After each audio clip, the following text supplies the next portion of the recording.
Salut, je suis Daikel et bienvenue dans Grey. Pour ce premier épisode, on va parler d'un film qui n'a été ni descendu par la critique, ni vraiment passé sous silence. Non, c'est un petit peu plus compliqué que ça. C'est un film dont vous n'aurez peut-être rien à branler, mais aujourd'hui on va parler de Hollow Man. Et ça va être bien.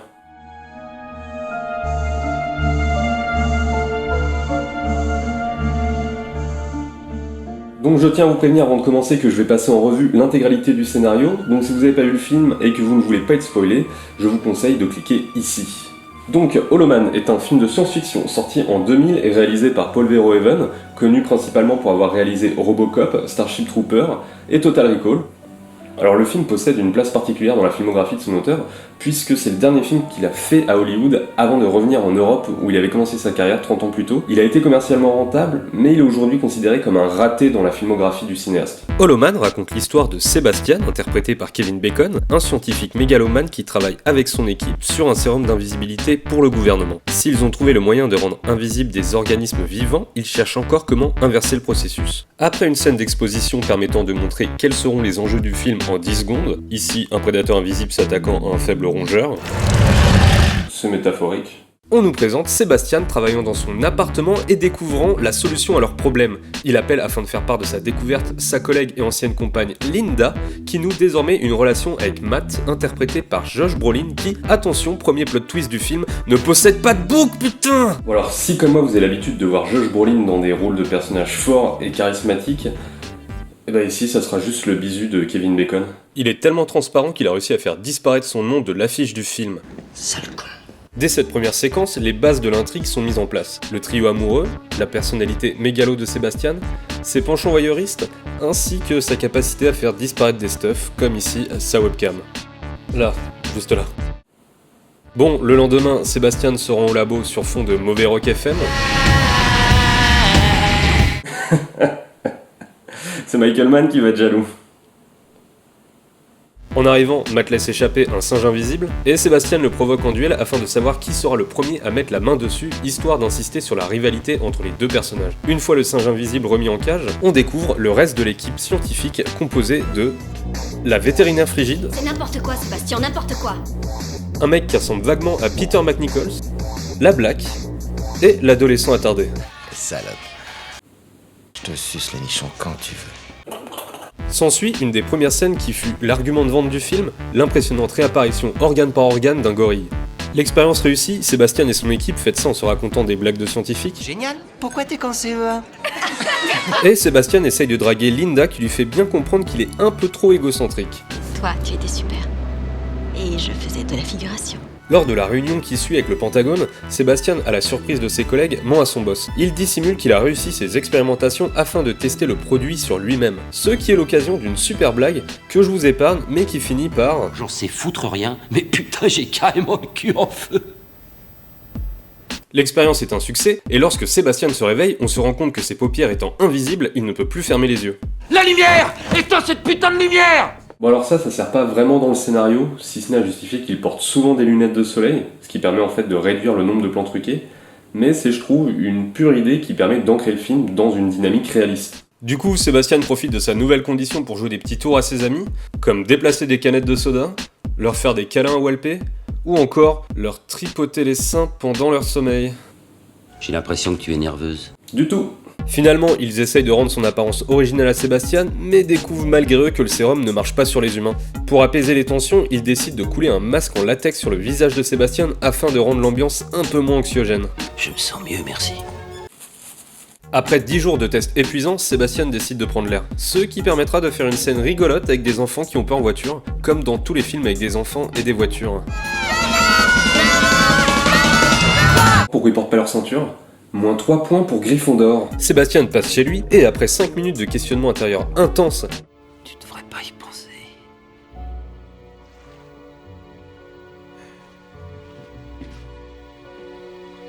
Qui pourrait le découvrir?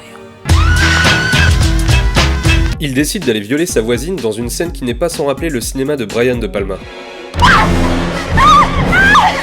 De retour au labo, Linda découvre que Sébastien est sorti et menace de tout balancer au comité s'il récidive.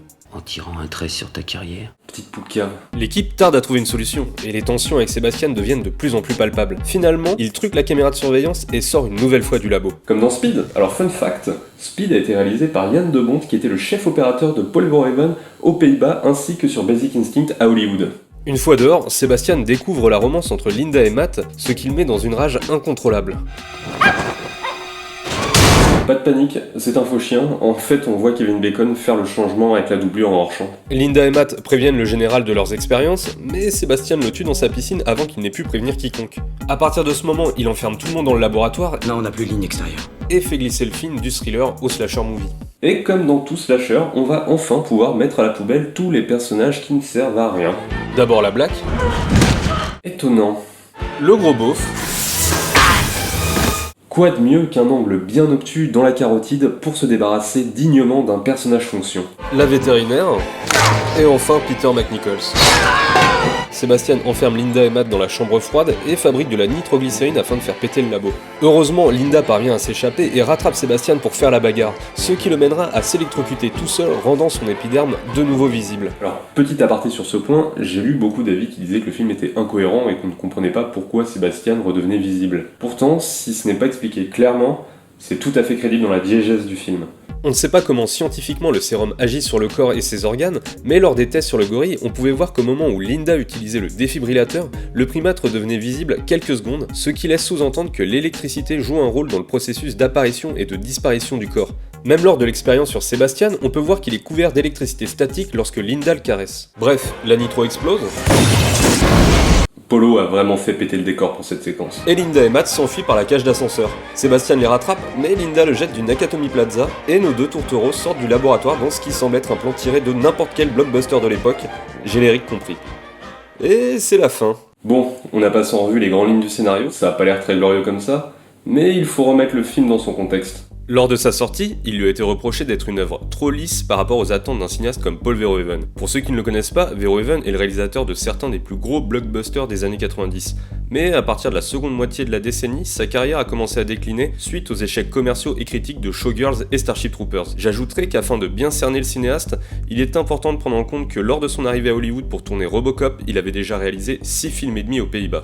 Je dis et demi, car La Chair et le sang est un film tourné en Europe, mais financé par des fonds américains.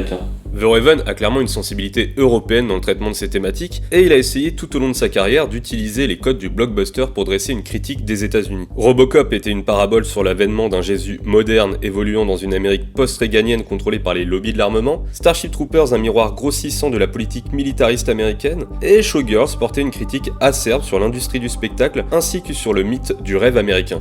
Et ça, c'est juste pour son passage à Hollywood, parce que si on s'intéresse à sa carrière européenne, il pouvait s'avérer bien plus virulent. Bien plus virulent. Mais cet esprit critique semble absent de Hollow Man, et le film peine à dépasser le statut de simple divertissement. Pourtant, le projet semblait être fait pour Verhoeven. Il est en fait une adaptation de la fable de Platon sur l'anneau de Gygès, dans lequel Gygès découvre un anneau permettant de devenir invisible. Libéré de toute contrainte, il va voir petit à petit ses barrières morales s'effondrer et laisser libre cours à ses pulsions. Ça aurait dû être un formidable terreau. Paul Verhoeven est un cinéaste de l'humain, et il aime décrire des personnages qui sont tiraillés entre leurs pulsions et leurs devoirs, qu'ils soient moraux ou idéologiques. Le personnage de Michael Douglas dans Basic Instinct en est un bon exemple. Alors qu'il est persuadé que Catherine Tramell est l'assassin qu'il recherche, il ne peut s'empêcher d'entretenir une relation avec elle. Mais le scénario souffre de son traitement unilatéral. Les personnages secondaires sont à peine esquissés, et Sébastien est traité dès le début du film comme un sociopathe avide de contrôle. Combien de fois il faut te le dire, Franck? Tu n'es pas Dieu. C'est moi. Le métrage ne manque pas de nous le souligner à de nombreuses reprises, et évacue par la même occasion les problématiques liées aux barrières morales. À mon avis, il aurait gagné plus de force à mettre en scène un personnage moins fort en début de récit, afin de faire jouer l'identification du spectateur et rendre sa transformation plus intense. C'est ce que faisait Cronenberg dans La Mouche, où le spectateur développait une véritable empathie envers le personnage interprété par Jeff Goldblum, ce qui rendait son revirement bien plus douloureux pour le public. La structure du film souffre elle aussi d'un certain manque de subtilité, et la façon dont le troisième acte intervient balaie un peu trop rapidement les problématiques mises en place au cours du récit. Enfin, ça aurait pu être pire étant donné que le scénario a été écrit par Andrew Marlowe, à qui on doit le script de Air Force One, le président des États-Unis qui tue à main nue un commando russe dirigé par Gary Oldman, et de La Fin des temps, Schwarzenegger qui tue Satan.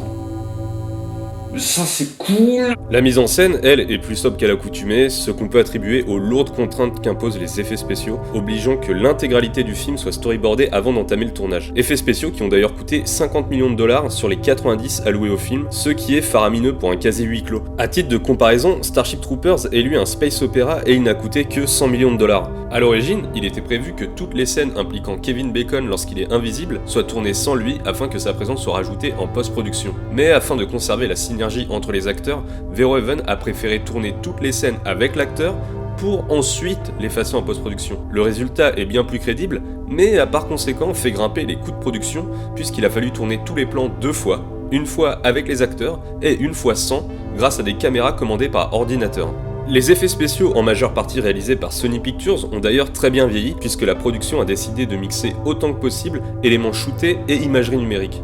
Par exemple là, c'est des vraies bulles filmées plutôt qu'avoir recours à des particules recréées par ordinateur.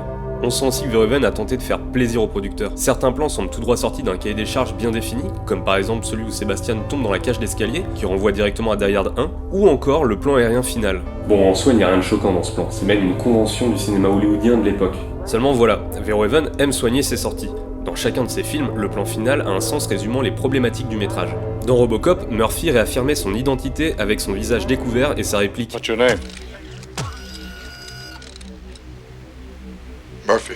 Et dans Total Recall, il évoquait le probable fantasme qui était l'intégralité du film en concluant le métrage par un fondu au blanc au lieu du traditionnel fondu au noir. Et puis certains de ces films finissaient déjà sur le tel travelling. Spatters, Black Book ou encore Showgirls, mais dans chacun de ces films, le travelling était un indicateur sur le futur ou sur l'évolution que les personnages avaient entrepris au cours du récit. Il permet aux protagonistes de continuer d'exister au-delà du cadre du film puisqu'il suggère que de nouvelles choses sont à venir. Ici, c'est juste un travelling. Verhoeven a même admis que c'était une demande de la part du studio. Il considère d'ailleurs que sur tous les films qu'il a fait, c'est le seul qui aurait pu être réalisé par quelqu'un d'autre. Bon, Polo est un peu dur avec lui-même. Faut pas oublier qu'au moment de réaliser Hollow Man, il sortait des 2 fours commerciaux de Showgirls et Starship Troopers qui ont considérablement affaibli son image. Il était de plus en plus difficile pour lui de trouver des financements et d'imposer sa vision. Paul a même été le premier réalisateur à venir chercher sa récompense aux Razzie Awards pour Showgirls, défendant bec et ongle la qualité de son film. Le pire, c'est que si on regarde les scènes coupées de Hollow Man, on voit que certaines auraient parfaitement eu leur place dans le récit et auraient permis d'étoffer la psychologie des personnages. La scène de viol, coupée très vite dans le montage cinéma, comportait des plans plus durs par exemple. On voyait la femme se faire violer, puis ensuite pleurer, pendant que Sébastien restait assis près du lit. Apparemment, lors de projections test, Verhoeven s'est rendu compte que les spectateurs acceptaient que Sébastien commette un viol, mais ils ne supportaient pas de le voir. Il a donc décidé de le suggérer contrairement à son habitude. Le résultat en retirant cette scène est qu'il coupe le spectateur de la conséquence des actes de Sébastien. L'implémentation de cette séquence aurait permis de redramatiser le récit. À l'époque de Showgirls, il n'avait pas hésité à nous imposer frontalement le viol de Molly par son idole Carver, dans ce qui est sûrement la scène la plus cynique de toute son œuvre. Autant vous dire qu'avec le traitement presque Hollow Knight du film, j'ai particulièrement boipé à l'éruption de cette séquence. D'autres coupes ont lieu dans le second acte, qui à l'origine laissait planer le doute plus longtemps sur la capacité de Sébastien à sortir du labo, renforçant le climat paranoïaque. Bon, je dis beaucoup de mal du film, mais on retrouve énormément d'éléments de l'univers de Verhoeven. On sent par exemple qu'il attache toujours autant d'importance au réalisme. La violence est représentée de façon crue et brutale, et les scènes de disparition ont bénéficié d'un soin particulier afin de reproduire parfaitement toutes les couches de l'épiderme du corps humain. Au passage, le travail effectué par les studios en charge des effets spéciaux a même servi dans le domaine de la biologie par la suite. Et puis évidemment, il y a le facteur beat. Alors que la plupart des cinéastes évitent comme la peste les scènes de nudité frontale afin d'anticiper la réaction de la censure, Verhoeven s'y refuse si ces dernières permettent de rendre son film plus crédible. Selon le MPAA, il est possible de montrer des organes génitaux au cinéma sans être rated R, à la seule condition que cela soit en dehors d'un cadre sexuel. Et ça, il l'a bien compris et prend un malin plaisir à montrer des bouts de bite de Kevin Bacon subtilement à droite et à gauche. Hollow Man n'est pas aussi mauvais qu'on le laisse entendre, même s'il faut accepter que c'est une œuvre bridée et en deçà de son potentiel. On sent qu'il y a derrière le film une volonté de renouer avec le dernier gros succès en date de son auteur, à savoir Basic Instinct, en essayant d'en faire un thriller sulfureux. Même certains choix artistiques, comme la musique de Jerry Goldsmith, s'en rapprochent dangereusement.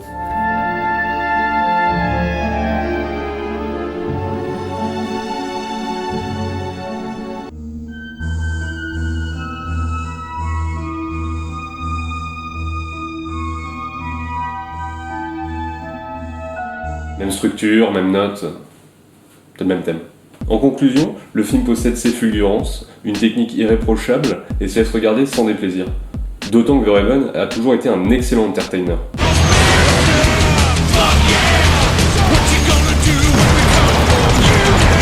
Et si vous ne me croyez pas, je vous encourage vivement à aller regarder d'autres thrillers huis clos de série B sortis à peu près à la même période, et vous verrez assez vite la différence qualitative. Au hasard, Peur bleue de Rennie Harlin, j'adore ce film, ou encore La prison de verre de Daniel Sakem. J'aime aussi cette merde. Bref, Holoman est un Denis Verhoeven. Mais sans lui, le cinéaste ne serait peut-être jamais revenu en Europe pour tourner 6 ans plus tard, ce qui est selon moi son meilleur film à ce jour, Black Book. Fuck your taxi, one fighters, fuck your dress to impress. You can go fuck yourself with that